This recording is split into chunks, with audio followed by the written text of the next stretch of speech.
Welcome to the Big Fat Gay Podcast, where we talk about the things that are weighing on our minds. I am Trevor Keyson. I'm Super Chub. I'm here in Michael's apartment. We're recording. I had most of my coffee this time.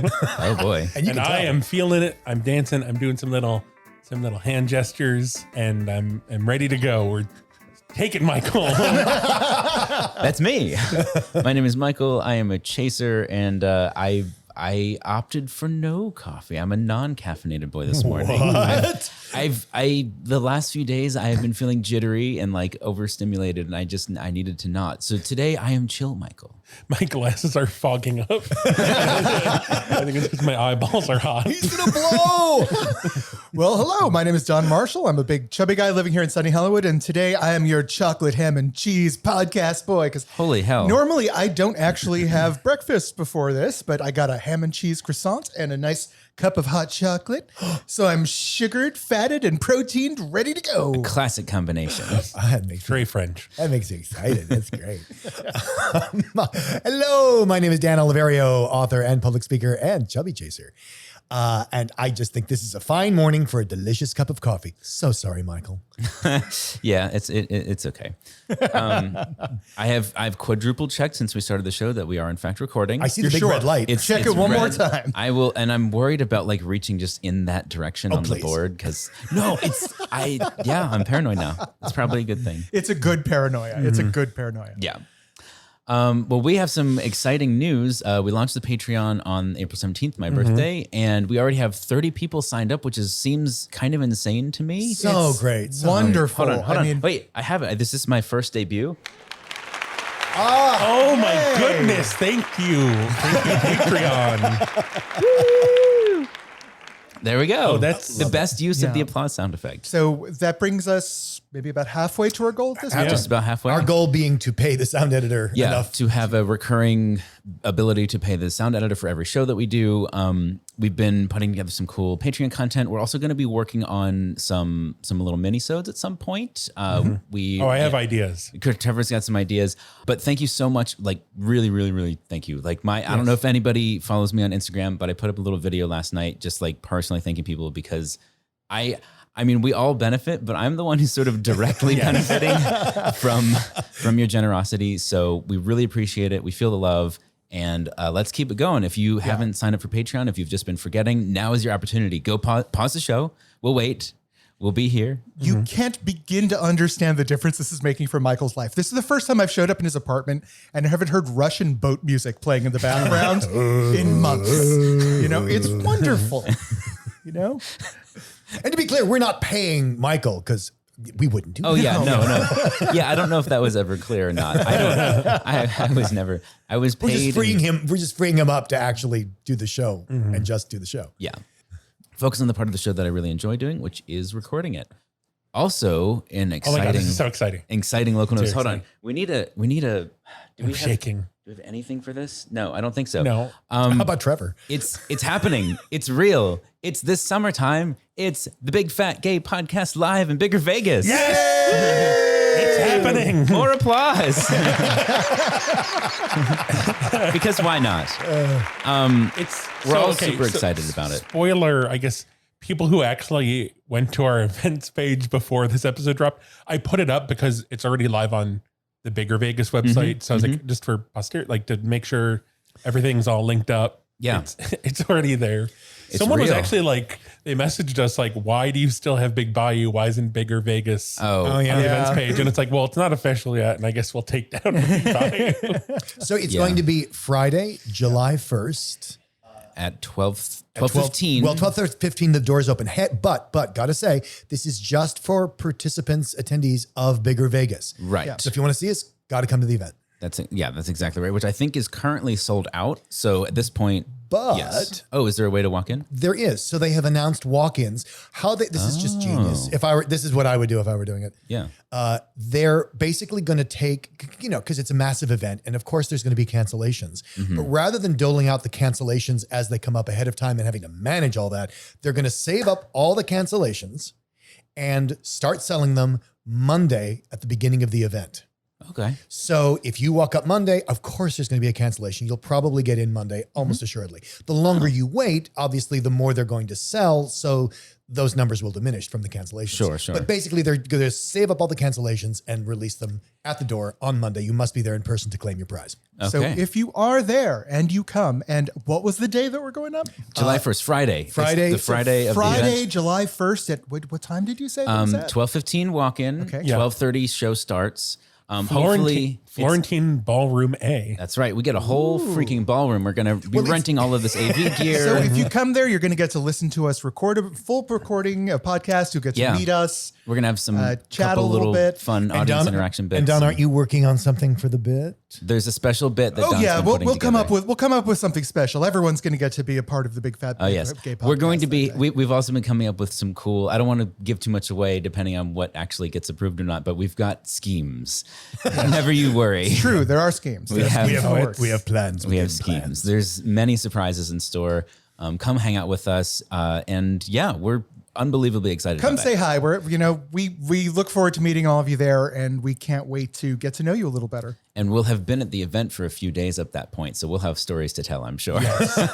I'm sure at least two of the four of us will be drunk at any given time.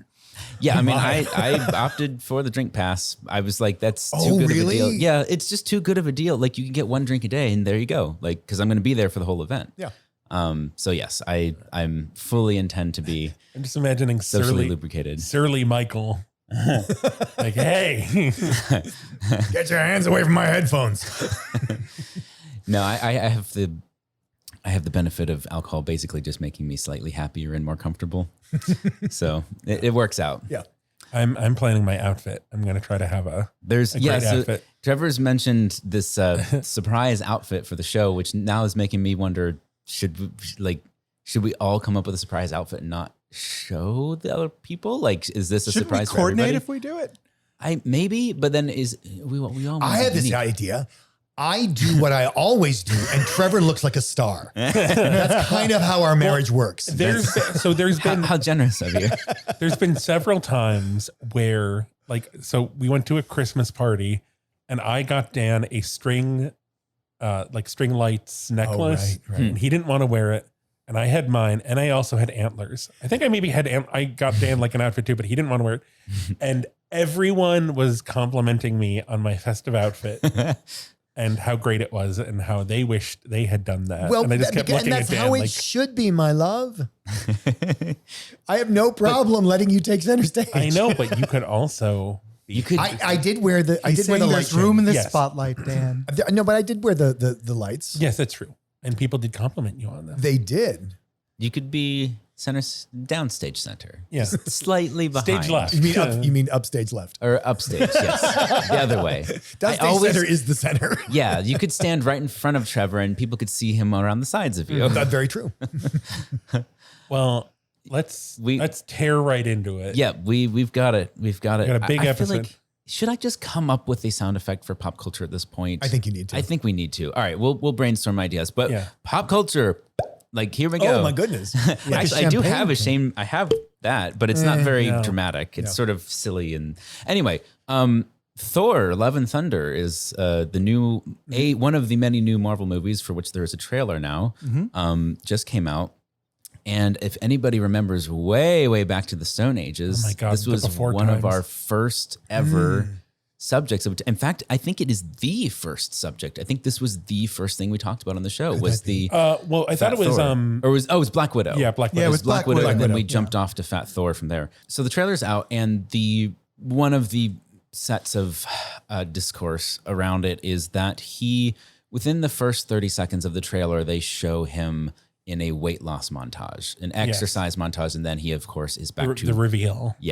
to regular, thin, fit, muscled Thor for the rest of the movie. So there's a lot of disappointment around that. I'm curious what the people in the room think. I also thought there's some very cogent points being made on Twitter about it, which is not always the case.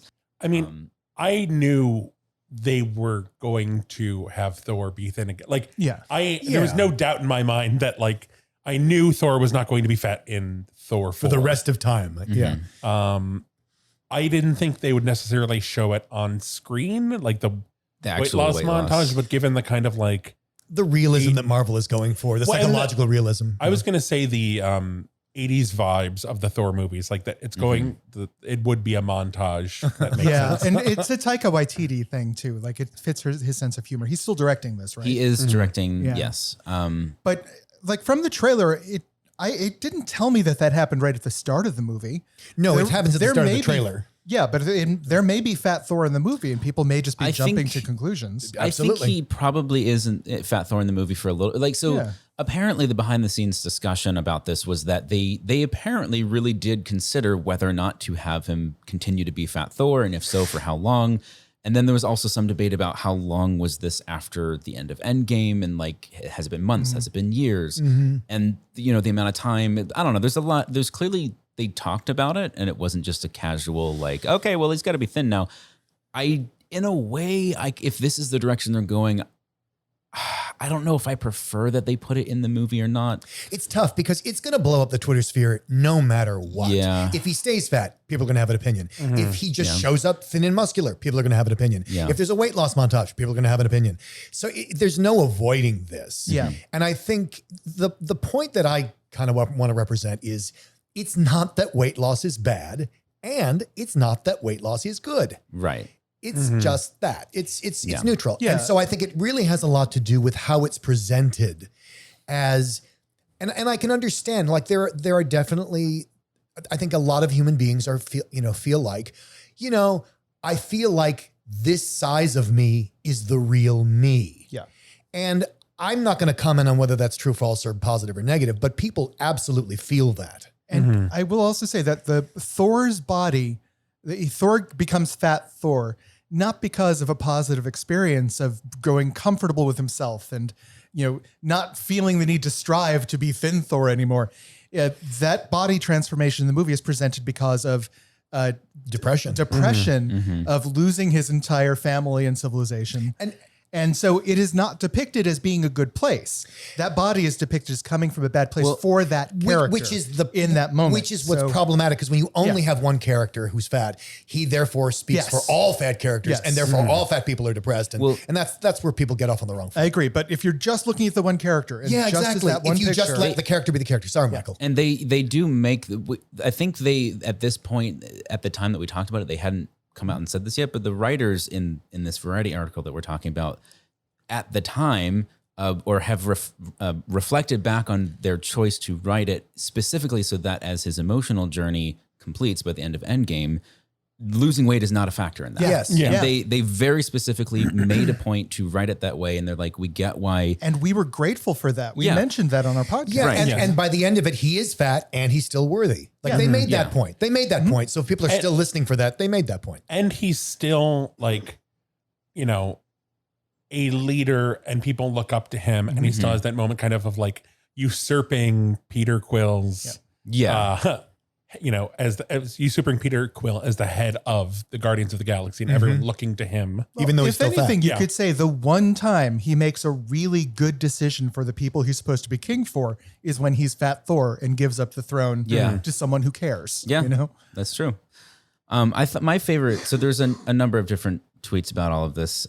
My favorite was from, I don't know how to attempt this name. It's at Black Bolex, BLCK Bolex. It would have been nice if we got to keep Fat Thor for a while, because it would have been nice to see him learn to love his body and find it valid and worthy. Yeah, but then why does he lose weight? I mean, because is he going to be fat for the forever? Then that's the other question. I think that would have been interesting because, I don't know if anyone else in the room has watched BoJack Horseman. Yes. Not really, no. Okay, so you watched the whole show. Mm-hmm. So in the final season, the character of Diane gains weight because of medication she's on, and then her character stays the same size after gaining the weight, and that is just her character now, and it's not a thing.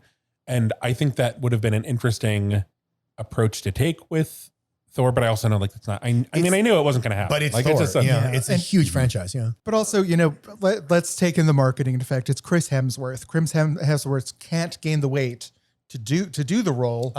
So he would have to wear a fat suit the entire time. And then we're back in the fat suit. Which would be back in fat suit land and exhausting for the actor. I think, I will say, just given and the level of fat Thor, fat Chris Hemsworth could gain that weight. I'm just saying.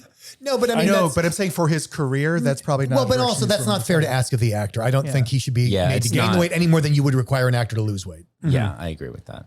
Anyway, I mean, Yeah. the movie looks fun. Like aside from that, Yeah. like I don't. And this is just the teaser trailer. We don't. Yeah, I mean, we make so many judgments out of these 15, 30-second trailers. Yeah, it's a little more substantive. It's a good like minute and a half, but it's definitely like. I think my curiosity is more about like how long in the movie does it take before he goes through his weight loss montage? Like, do we get a good first act of him still as Fat Thor? Why does that matter to you?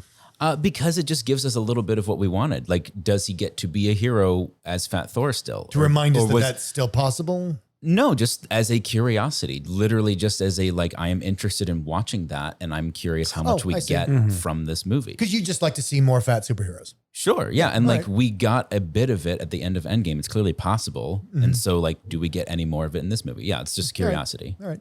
Kind of tangentially related to in Marvel Fat News, there is a new action figure available of Ned Leeds from the Spider-Man movies. And it's actually Ned and it's like It's the Ned two Leeds of them. and Peter Parker. Do we need to remind people who Ned Leeds is? Peter's best friend. Yeah. His chubby best He's the friend. man in the chair. Yes. the man in the chair, as he And the calls chair. himself. And it's just very cute. It's the two of them. You can have your little chub chaser, make them smooch, just tap them together. There you go. That's what we do. They give they even have like you can swap certain like Parts. accessories and things. Yeah, and you can swap Ned's My. you can swap Ned's head out for the scene in No Way Home. No Way Home. Is it Far I think From it's Home? one No of Way the Home. earlier ones. Anyway, think it's where he Homecoming. wears the Spider-Man head. Oh, that's fun. Chubby Spider-Man Not, head. it's not a hat. Cowl. What is it? Mask. Cowl. Mask. There we go. Not a hat. It's a cowl. It's a cowl. Anyway, so it looks pretty cool, and we're glad to see some representation. So we've talked about this before, but it is, I thought it was monumental coming from BBC. Oh, yeah. For BBC real. talking about the weight discrimination problem in workplaces. Yeah. Yeah, because usually BBC is just the mouthpiece for the National Health Services talking about how obese people need to get gone. Yeah. And the incident they specifically kind of start off talking about is in 2018, this woman named Courtney, who they left her last name out for privacy, was working at a Canadian fashion company, and she found she was being left out of meetings With and then- clients. Yes, with clients. Yeah. And her boss was sitting her down for a performance review and basically confronted her saying she's too fat. Well, but no, the performance review starts with you're doing really great. Your numbers Yeah. are up. We love what you're doing, but you're too fat and we can't put you in front of people. Specifically, like you're embarrassing. Jesus Christ. You're embarrassing to have around, and you should lose weight so that you can participate in these. Yeah, then we would meetings. find you, acceptable enough to trot out in front of people. It's just despicable. But here's the point: in almost no places, I think I can think of two. There are no anti-discrimination laws based on body size. So firing her or shafting her because she's fat is perfectly legal. in most places. Yeah. In the United States, there is Michigan, which passed a law in 1976, I think, or 74, like a long time ago. And then there's Massachusetts, Massachusetts and New York have laws pending. yeah, but it's been pending for a while, like 10 and years. actually or so. but it's actually like moving forward now.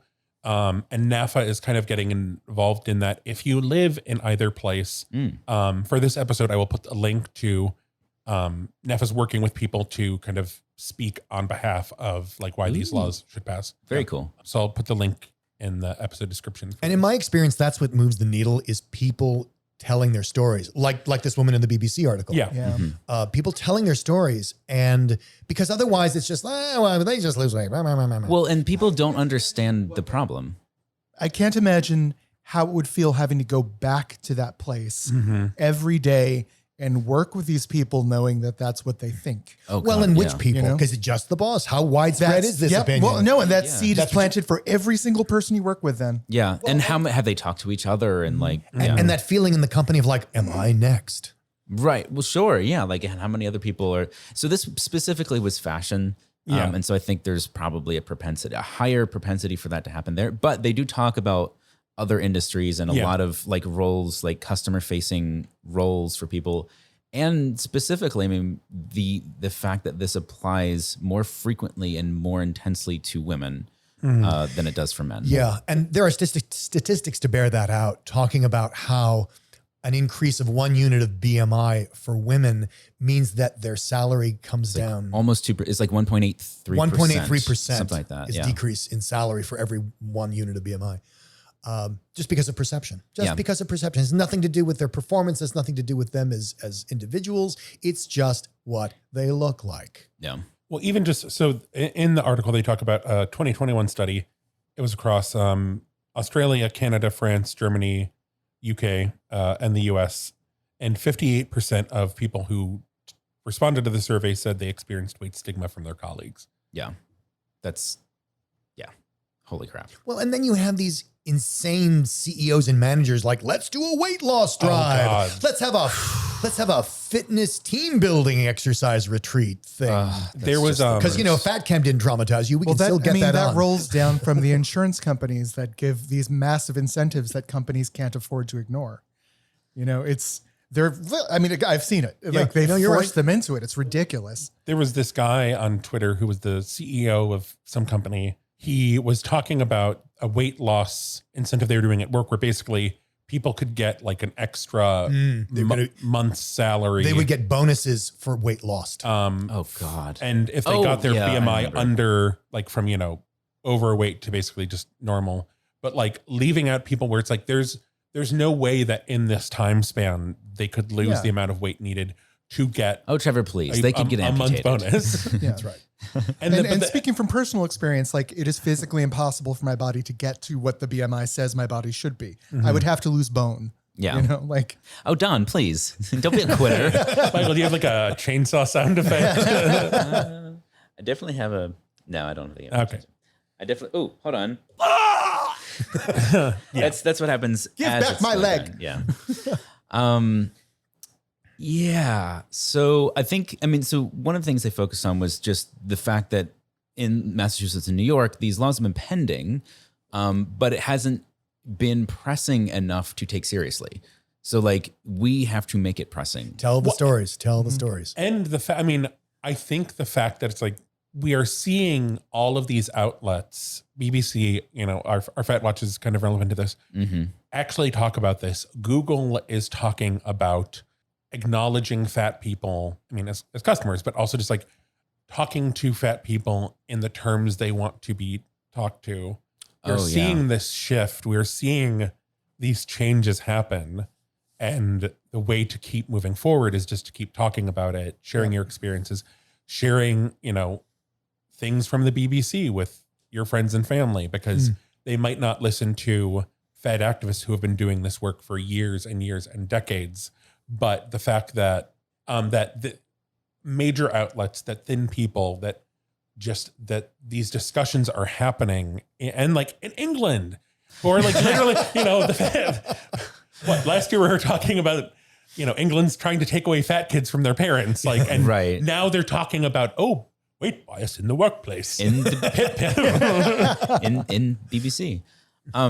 So apropos of this, I had my mom and stepdad came up to visit for my birthday over the weekend. And we were all sitting around talking and catching up. And I don't remember exactly how it came up. It might've been just talking about the podcast in general, like, oh, how's it going?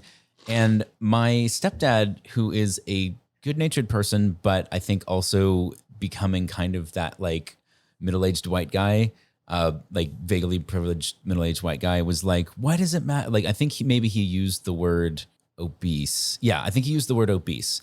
And then it was like, well, isn't that the preferred term because it's a medical term? And it was interesting because, I obviously jumped in and was starting to set it straight. But then my mom was like, no, that is not okay. And like, here, the reason why, and it was kind of cool. Like, I didn't have to be the only advocate in the room. Like, my mom was like educating him. And then there was a point where like we talked about it for like 5 minutes or so. And it was getting into other, like the reason why terminology is important for any kind of oppressed minority.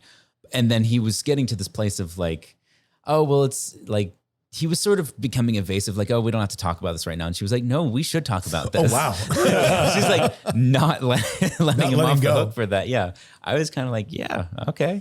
I love him. So it's not like he's not a bad person, but it's just cool to see that. That also sounds like a mom telling someone that that she's in their corner. Oh, that's nice. That's kind of awesome. That's nice. Yeah. I don't know. It's cool. Like those small ripple effects. She would never have done that before I started, before I was participating in the podcast. Right. Yeah. Right. So that is a direct effect of me being vocal about who I am and what I believe. I think this is the perfect point to just kind of swerve right in. We're lifting off. We're taking off. Woo! We're soaring into Fat Watch. We're weaving. We're turning. It's the Alpine scene from Soaring Over California. That's what I exactly some fresh pictured. pine. I can smell it. And BBC's talking about anti-fat bias, and CNN On the this was sent in by a listener on Yes. the homepage of CNN.com. CNN.com. Period.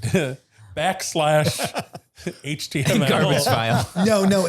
Actually, they have a section. Wasn't this particular It's section? in CNN Health, but the article was also on the CNN.com homepage. Right.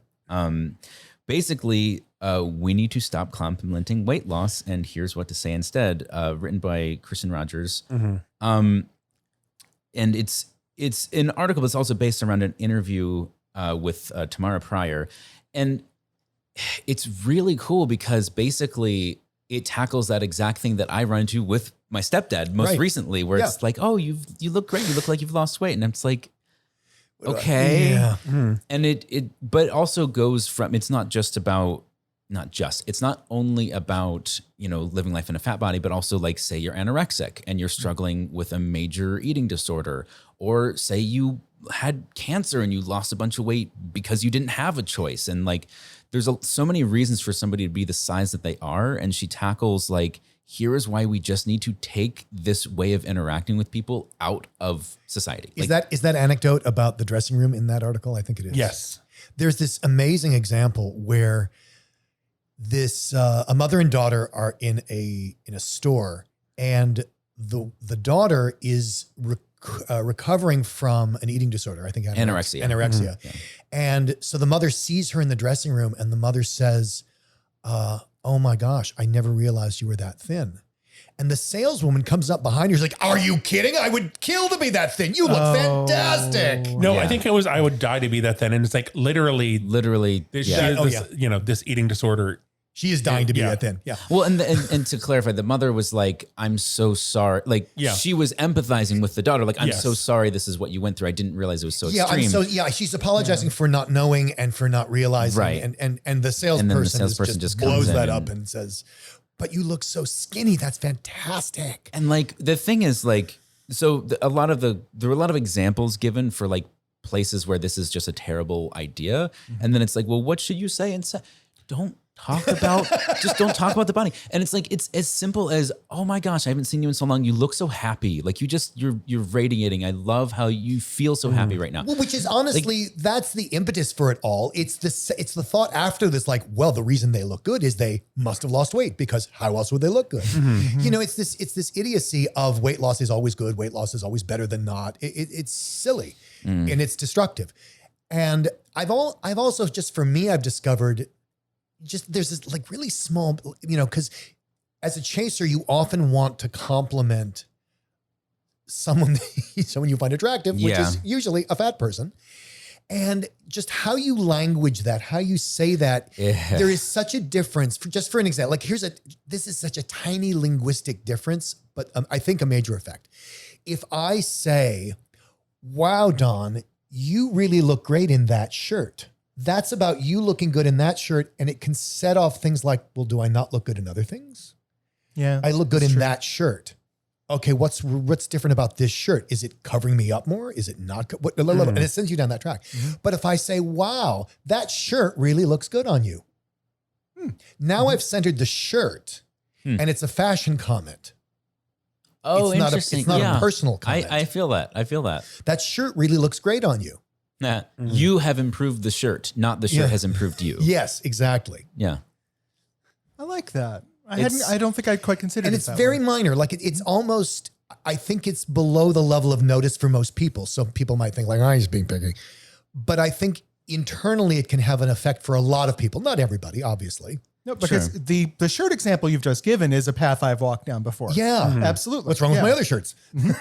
Or yeah, how to like does this hide me more or something? If these are the issues you struggle with, of course you're going to assume that people are commenting on that because people always comment on that. It's a thing that happens.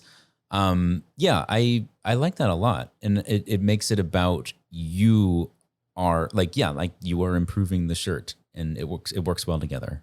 Yeah, or let's say you're not even sure. Like, for example, a lot of times if I compliment a woman just because I find her striking, like I don't know what that piece of our garment is called because I don't wear or buy women's clothing, but I might just say, "Wow, you look stunning." Done. I'm just done. Yeah, straightforward. I think something that I don't know. I thought of it because it was kind of around this conversation was someone complimented my hair the other day, and they were like, "Oh, I love how your hair looks today," but like, "Oh, I don't know like how to like, is that okay to say?" I'm like, "Oh no, yeah." But I'm thinking of the opposite version of that where I've gotten a haircut and someone's like, "Oh, I love your haircut. Your face looks so much thinner." Yeah. Oh Yeah. And it's just like, it doesn't. Wow. Wow. It does not. Also, it literally doesn't. But yeah, I think just I think what they're trying to say is that you look more streamlined so you can move faster. yeah, Like like a there's less hair resistance. Clearly, your new haircut causes less drag. Yeah, your hair looks great. It's causing less drag.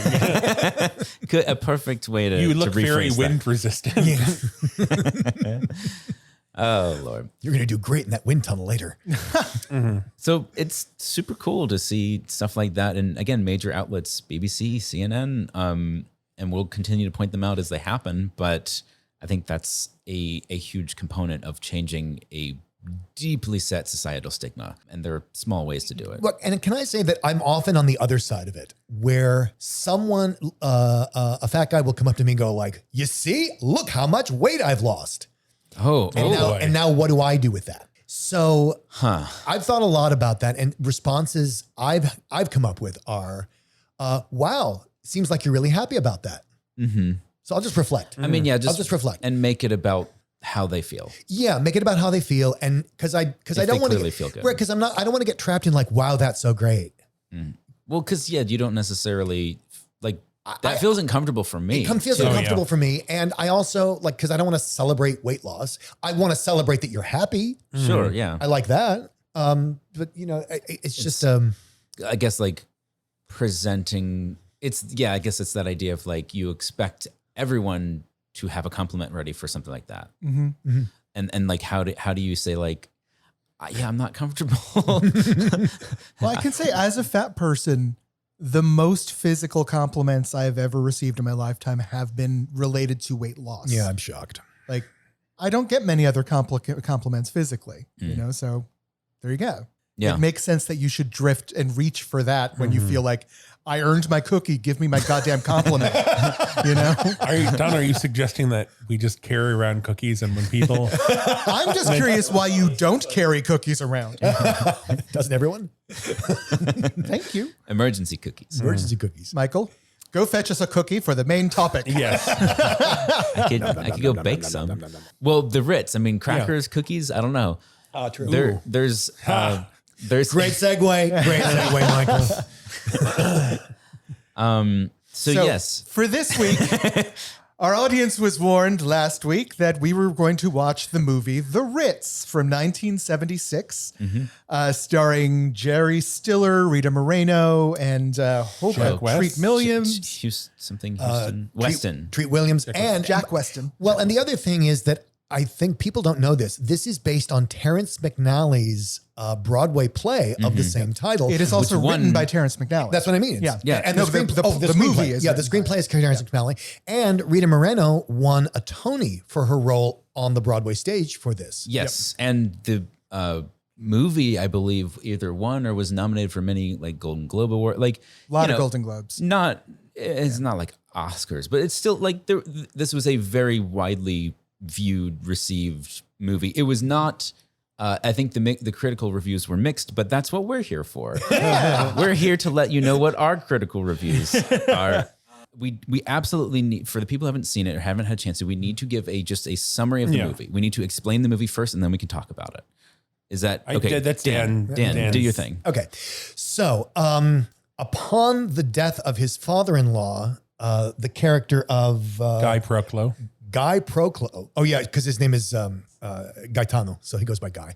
So Gaetano Proclo, he is going to inherit the family garbage business, but his brother-in-law, which doesn't want him to, and so has put a hit out on him. It might help to know the background of New York City, that the sanitation is usually controlled by the mob. That's a common, that in the audience in the theater in New York would have known that. Okay, got it. So that's why that comes. So our hero has to hide out, and he gets in a cab and he says to the cab driver, "Take me to the place where I am least likely to be found."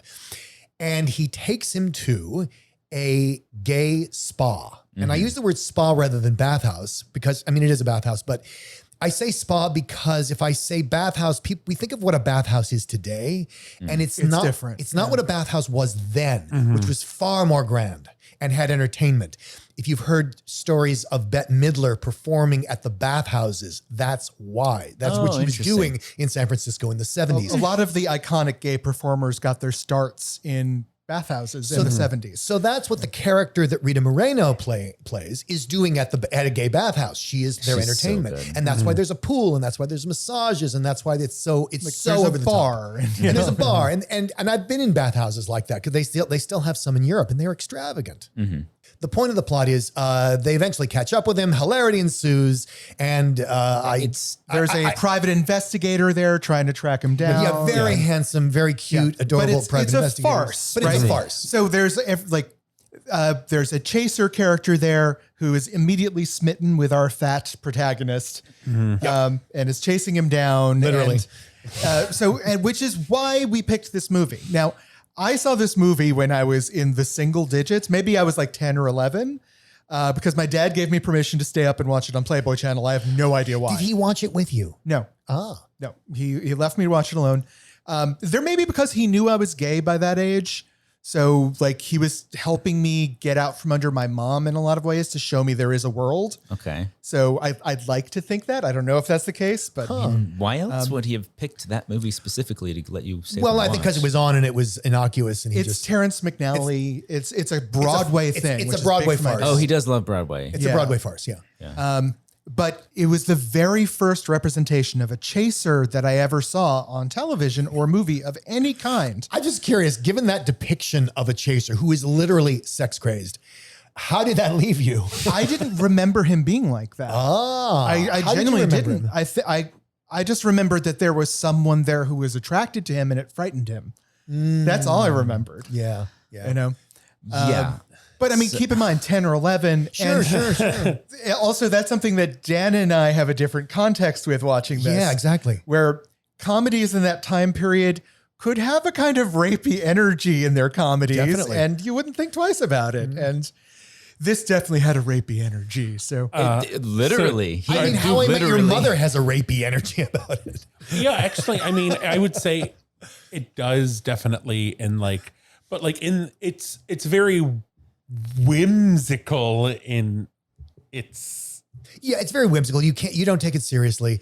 Yeah. Yeah. It's farce. It is farce. You got to get it's farce. Claude Perkins is the name of the chaser. Let's talk about Claude. Let's I have a lot unpack to say that. about the Claude. problem with Claude. Get away, Claude. So I think the first thing I want to say is it is very easy to say, oh, look what they did to the chubby chaser. They turned him into this sex-crazed monster, which is the stereotype of all chasers. However, we find out in the course of the movie, because the protagonist, Gaetano, guy, he says like, oh my God, I met a guy like this back in the army, and he was on, trying to me then. Well, it turns out it's not all chasers. It's actually the same chaser both times. So it's really, I mean, for what it's worth, it is, you could say not all chasers, but it literally is not all chasers because it's the same guy. It is very much specific to him. And there's a lot of that in the movie where it's like, oh, this thing that happened to you in the past, the reason it happened is because it's the same person.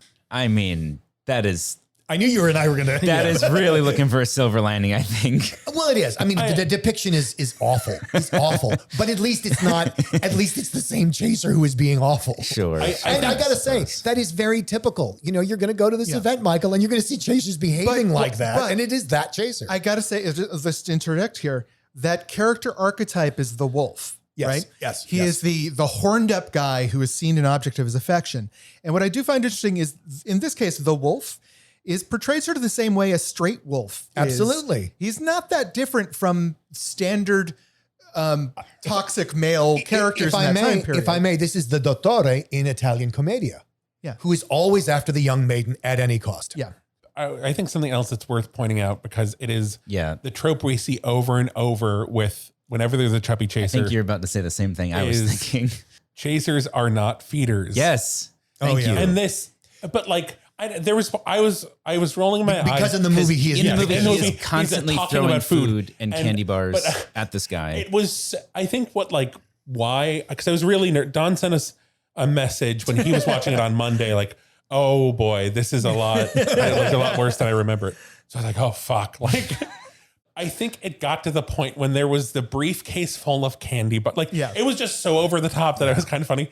And the briefcase full of candy bars. And then there's one point where it's like, he's dumped out the candy bars, but there's one left, and he tosses it up through the transom. Through the transom. The transom above the door. Where I was like, it's so bad. It's funny. Like, it just got to the point where it was so bad. Like, I got over it because it's so bad and so over the top. That's farce. That's I what did farce the same is. thing. I was laughing because I'm watching the guy pressed up against the door, trying to keep the door closed, with candy bars raining down in front of him from being thrown over the transom. And that last candy bar he throws up gets stuck on the window and stays there the rest of the movie, which I loved. But I want to hear from Michael, because I think this Michael has a stunned. He looks very uncomfortable. Yeah. I get that this is a farce and that every character in this is over the top and exaggerated and ridiculous, and that's where the comedy comes from. This is the problem with being underrepresented, is that there are the vast majority of people will just assume that that's how people like me are. And may I say that this is a funny send-up stereotype in the plays 1975.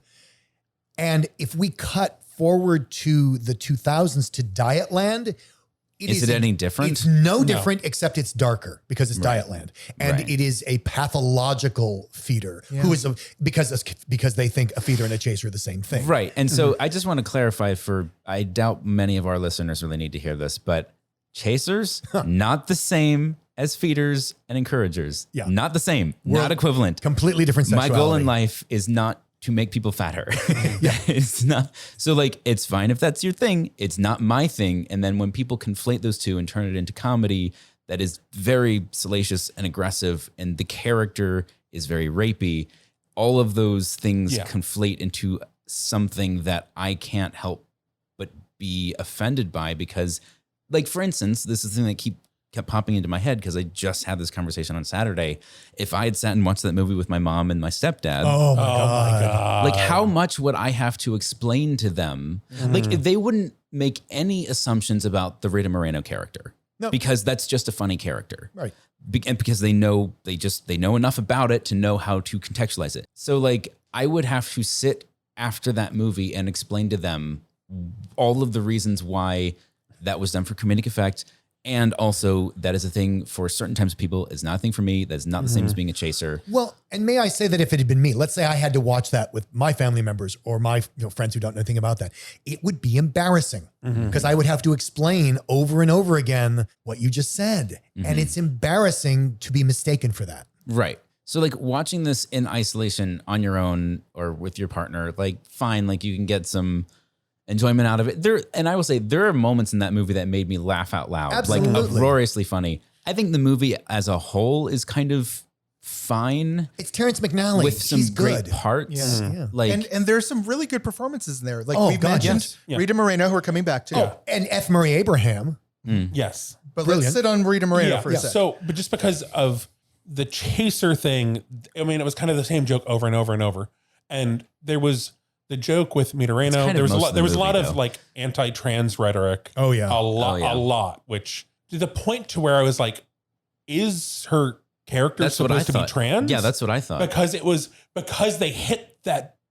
They were just hitting that with a hammer over and over and over. And initially I thought it was just like, oh, they're assuming that because it's a woman performing in a gay bathhouse, and why else would she be there? Yeah, other because than the thing? straight people can't imagine another reason. But I was like, is her character supposed to be trans? And it's like that. Yeah, that was confusing for me. They did establish pretty heavily in the beginning that's a woman. There is two women here. But I mean, she is one of the two women. Trans women are in. So I was kind of just like, because they kept hitting that, like I was really unclear. And But again, this is a modern context. The way that they were doing it was so she's a woman, right? And we don't know if she's a trans woman or a biologically born woman. Yeah. And what we hear in the movie, which is what sets her off, is that people are misgendering her. They're calling her a man. Yeah. They're not saying, oh, that woman who's pretending to be a woman, like they're calling her a man. Yeah. And that's what she's reacting to. And it's unclear if for which direction she's coming from. And I was confused also, like Trevor, I was like, wait, so is she actually trans? In which case this is like even more problematic, and it turns out she's not, but like, yeah. I mean, you're watching it through modern eyes, which is a good thing. Don't get me wrong. yeah. But it does make it difficult sometimes to watch. That's why so many of these sort of topical comedies can be difficult to watch across time. And But what I wanted to hammer on, so what you're talking about here. So I think watching it like the character of Chris, played by F. Murray Abraham, where he's so big and swishy, but and not all the time. fun. But not right? all the time. There are a couple of moments where it really He gets gets very real. and it's beautiful. It's just beautiful. But same thing with Googie Gomez, played by Rita Moreno. She's huge and over the top. And in that time period, right, what they were trying to do is those are the appealing characters. Those are the ones they expect the audience members to connect with. So when people come in and they attack that woman for being a guy, or they attack the fruit or the queer or the queen, right? They're attacking people you like in that audience at that time period. And that was the statement at the time in the theater. That was, these are human beings that you are saying this about, because the unflattering characters, the ones that we think are assholes now, they were the audience's way in that time period. I would definitely agree with you, Don. And I would also say, to Michael's point, yes, I think your vision of this is completely accurate. Absolutely. But nobody in 1975 is confused about the character's gender of Rita Moreno. Yeah, In no, 1975. it's just something I think it's important to mention for. No, you're absolutely if right. any of our, Completely right. Yeah, for no, you're instance, totally right. If any Yeah. of our audience members are considering watching this going into it now, like I would put that giant like trigger warning at the top of it. And I will- 100%. And I will also say, the way they handle the gay thing as opposed to the trans thing, very different. Yeah, Because the gay I don't thing is know like- that they handle the trans thing at all. It's just a Oh, joke. no. I would say that when our straight character is uncomfortable about being surrounded by gay men, it is this sort of farcical, like, oh, I don't know about this. Oh, you better get your hand off my, whoa, whoa, whoa.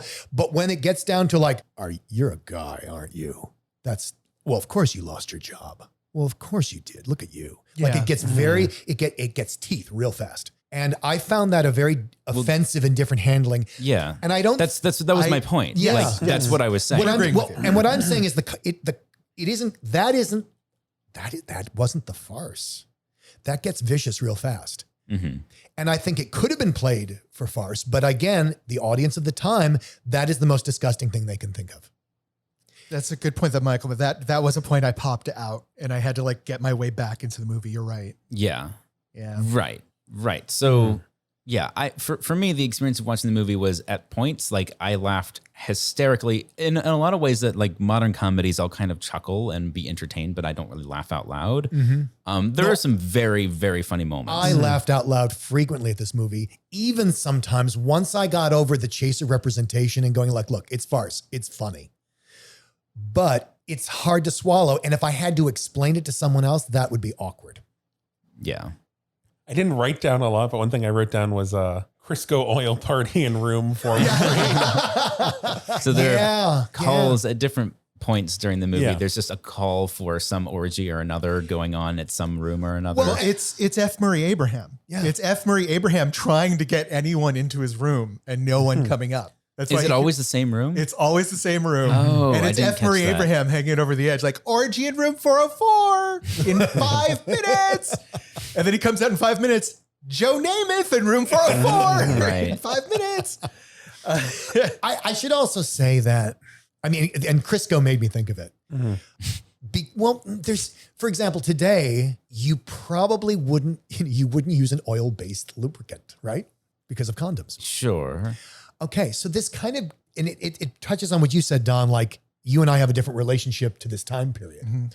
Because, and I'm even older than you are. So when I was a young gay man, this, and you know, sort of at the beginning of the AIDS epidemic, this was the era that people were nostalgic for. This is what they missed. This is where they experienced their first sexual liberation. And I think it needs to be said, like, why would you go to such a bathhouse, spa, whatever? And it's like, because it was the only place you could go and be who you wanted to be you. Because you had to be straight for your family, you had to be straight for your job, you had to be straight for your straight friends. And this was the only place you could like let it loose and do whatever you needed or wanted to do. And there was a huge nostalgia for that in the AIDS epidemic, because it was, the AIDS epidemic was all about, you know, like anything you want to do is going to get you killed. Either by homophobes because of the increased homophobia, or just because you'll die of a disease. And so there's sort of this desert island motif that I feel, I don't know if it works for you, Don. Saying. I mean, I know that for me, like, just, you know, I didn't grow up during that period, but just like knowing that this is like pre-AIDS crisis, this is 1976, and just, I don't know, knowing it's coming, it's almost like watching just like stuff like right before, like, I don't know, pre 9/11 stuff, and just this vibe of like knowing things are going to shift, knowing there's this monumental, huge, like the world is never going to be the same. And like looking back on that, like Dan said, like, you know, this desert island, this this thing that is so far gone and so far removed. And it was Bette Midler performing in the San Francisco bathhouses. Judy Garland, who was a major gay icon, had died only 6 years before this. You know, it was huge. Well, and so the Ritz, you know, it was a Broadway play. A listener, Bats Langley, wonderful artist, talked about seeing the revival of this with Rosie Perez as Googie Gomez. Oh, fun. And actually Kevin Chamberlain as actor Guy Proclo. And just I was researching kind of like what were their revivals, and just people disparaged it because I think they just really didn't get what Dan was talking about. The era. That it's like, oh, it's this weird, you know, it's pre-AIDS, and it's just almost like kind of like framing it as irresponsible. Yeah. We also had another listener who played Guy Proclo in a regional performance. It is something that, like, when you watch a movie like this, one of the things to keep in mind is that it does play with offense, right? That is part of the period. So just a quick side story. The play was inspired by Rita Moreno doing this party character of Googie Gomez, where what she did was she took every single offensive character that she'd ever been given to audition for and mashed them together into this character and repackaged it into a way where she was controlling the insanity and she was controlling the portrayal. And he loved that so much, he wrote a play around that. And so, you know, while I think it's very easy to look at Googie Gomez and go like, what the hell are you what an portraying? offensive stereotype, yeah. It's actually something that came from a place of control where she was owning that. Yeah, reclaiming it, yeah. Check it out if you're up to it. Obviously, I mean, I think I will say, if we're going for like reviews and recommendations, I would not recommend this movie personally. I got enjoyment out of it. I don't think I would recommend it to anybody. I would definitely not watch it alone. I would say maybe if you have your little like, you know, chub chaser, that group, I think, because there's a lot that works. There's a lot that doesn't work. I think that's kind of true of, I mean, the further you go back in time, the worse things get. I mean, you know, for my birthday a couple of years ago, I'm like, I want to rewatch the Austin Powers movies with friends who hadn't seen it. And like, I knew, like, I knew Fat Bastard, I knew that, but it was just so much worse than I remembered. Yeah. And it was just kind of a weird vibe. If you do check it out, let us know what you think. Sure. Share your feelings. Because you're probably going to have some feels. And also just, I don't know, Crisco oil party in room 413. And clean up on aisle 7. I do have a tip. We have a tip today. Yes. So this is, I got ads for this website, and they were talking about infinite sizing all bodies. And I'm always dubious of that. Oh, really? But this is actually for all bodies to an extent, because this Coulter Dillon is a site that sells individually cut and sewn t-shirts. And how it works is basically they advise you to find a shirt that you like the cut of, you like the fit. What is your favorite t-shirt? Yes. Send us its dimensions and we'll make you a shirt of those dimensions in jersey fabric. Almost, I think they have 3 or 4 colors and all sorts of different logos or your own logo that you can put on it. And the waist, I was looking at the dimensions. I mean, obviously there are cutoffs. It's not like you're not going to get a t-shirt with a 200-inch waist, but I think it goes up to basically a waist. Again, this is for a t-shirt size, not a pant size, but the t-shirt size goes up to like a 54. You can, and basically what you do is the maximum width of the bottom of the shirt is, I think, 28 and a half, 23, 20, maybe 26, something like that. So if you figure double that to encircle the waist, that's about what you're talking about. So I think it's in the 50s somewhere. Okay. Which is reasonable. Yeah, I mean, that's reasonable. Having that as an option is... And you can control the length of the shirt as well. Yeah, because like different people have different requirements. And did you say how much it was to do that? $30. I don't know if there's... That seems reasonable.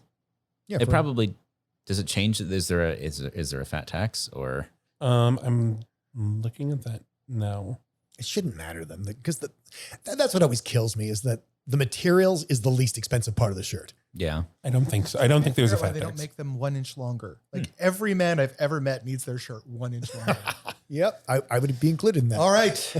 Are we ready for our bit? I got my gun. Okay. This is another buzzer game. Which means we have guns. We have, yes, because we don't have buzzers. And we're American. This seemed like such a good idea when I thought of it. So we do not have buzzers. So everyone except me has equipped themselves with a Nerf gun. Dan, can you adjust your wire? Because I'm not going to be able to shoot Don. They will shoot me. When I ask them a question that has a very difficult answer, and then I will read off a number of hints. When they think they know the answer, they will shoot me. To buzz in. And I will say their name and they can give me the answer. You realize this is an audio medium, right? They can hear the gun and they can hear me scream when I get shot. All right. This should be on Patreon. Question 1. The actor who played the chubby chaser Claude in The Ritz had a long and quite notable career in many areas of entertainment. Interestingly, he was a featured player on an extremely notable show that Oh my God. Sorry. That was face. That was not the face. I thought that was the hand. I'm sorry. Not the face. No, his hand is lower. Well, I'm going to... Okay, so Trevor just... You better have the right answer. I'm going to finish reading the question for everyone. He was a featured player on an extremely notable show that every person in this room, and most likely every single one of our listeners, has seen at one point. Even if they haven't, they likely know a lot about it.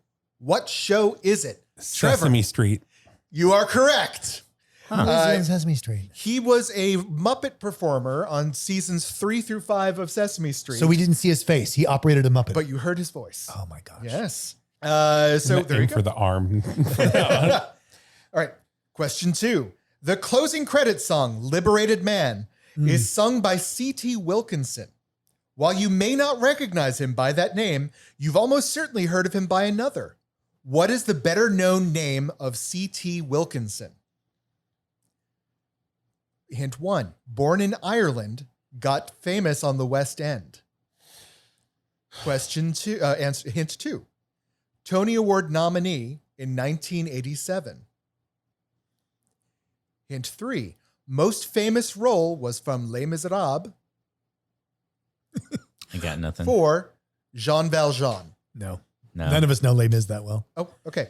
Well, all of you Turn in 1 point off of your gay cards.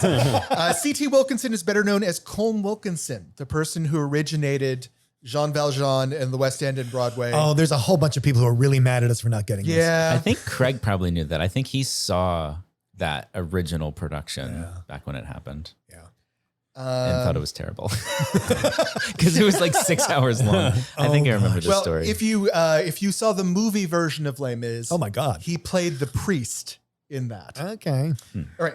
2 different actors made their film debut in the Ritz. Which 2 actors?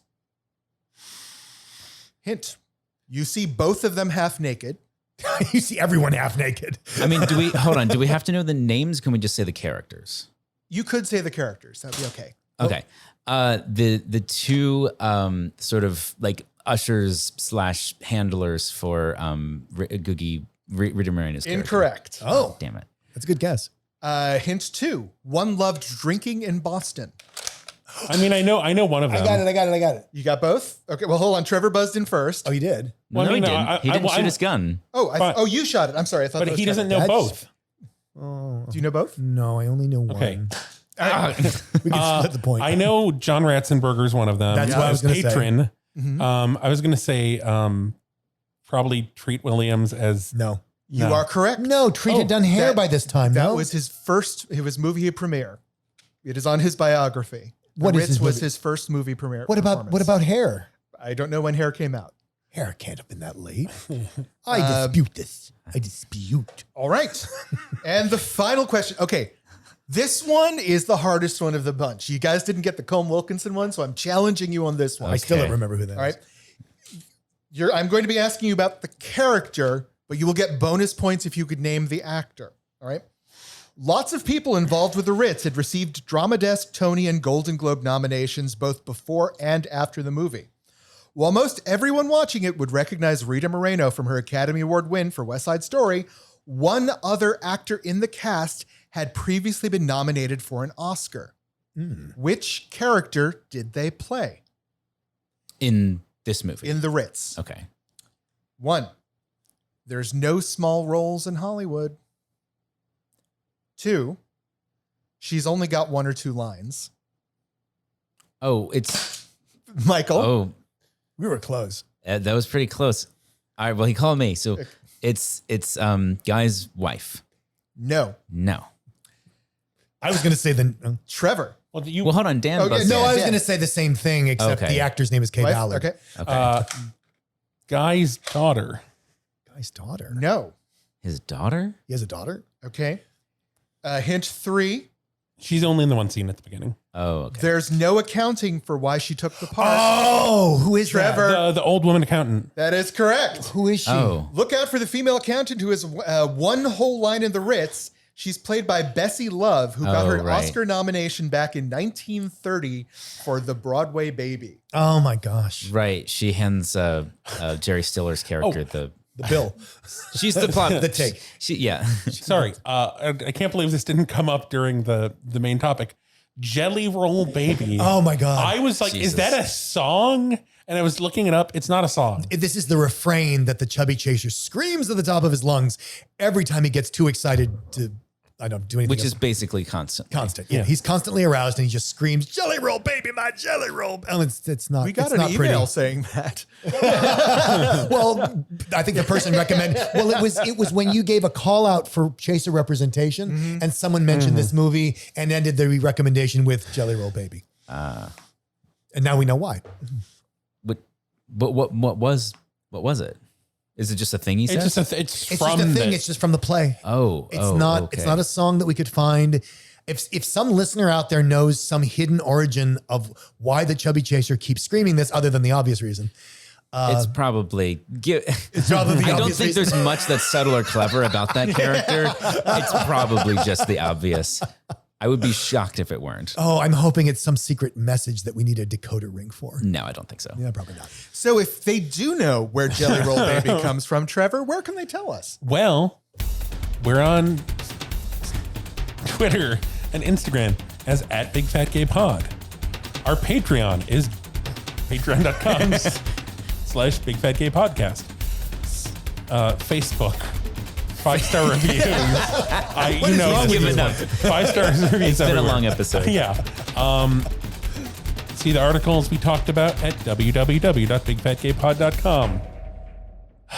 You made it. We're here. We're done. We did it. Our longest episode in recent memory. Yeah, I think. it's been a long one. It's maybe you were about to rent the Ritz and now you're like, I don't know. And you hear a knock at the door, Jesus and Christ. it's Claude Perkins, the monster chaser. So Super watch out.